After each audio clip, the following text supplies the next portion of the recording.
Arkadaşlar hadi gelin sizinle Demir'e küçük bir şaka yapalım. Bonibon var 2 tane burada. Kutunun içini boşaltıyorum şimdi ben. Sonra içine fasulye dolduracağız. Ve Demir'e küçük bir sürpriz yapacağız arkadaşlar. Demir ne yapıyorsun anneciğim? Sana bonibon almıştım. Yemek ister misin? Evet. Tamam. 2 tane var ama önce hangini açacağım? Bunu. Tamam. Aç bakalım. Önce sarıyı mı açıyorsun? Tamam anne. Dök bakalım avucunu. Ah, o da ne? Beyaz. Beyaz mı çıktı? Bak. Ne anneciğim o? Beyaz. Ne annem o? Beyaz bak. Tamam.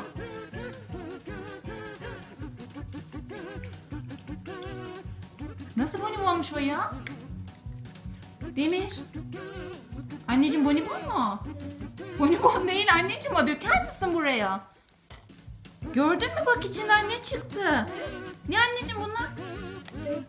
Bonibon değil anneciğim bunlar. Fasulye fasulye. Demir. Fasulye koydum ben içine onun.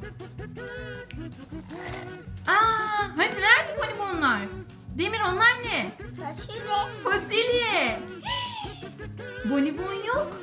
Yok. Aa, Bonibon çıkmadı buna. çıkmadı anneciğim ne yapayım? Şaka yaptım ben sana. Bonibon geliyor. Bonibon yok.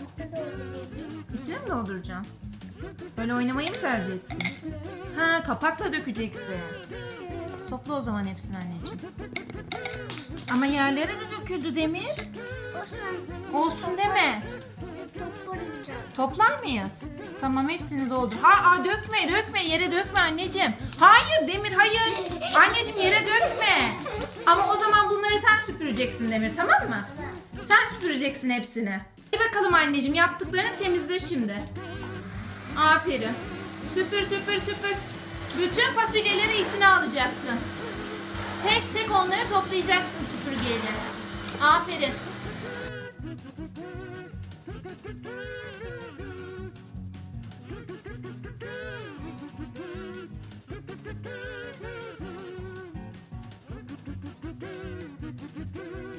Süpürgenin ayarını yükseltir misin anneciğim? Ama çok ses oluyor. Çok mu ses oluyor? Olsun, bir deneme yapalım bakalım. Arkadaşlar ayarını yükselttik. Şimdi nasıl gidecek? Ama öyle yaparsan bozulur. Anneciğim almıyor bak, çok yavaş alıyor içine. Çok yavaş alıyor. Bunu yükseltirsek daha çok alacak. Bak. Bak hepsini alıyor, görüyor musun? Oo, halıyı bile yerinden kaldırıyor. Süpür çabuk.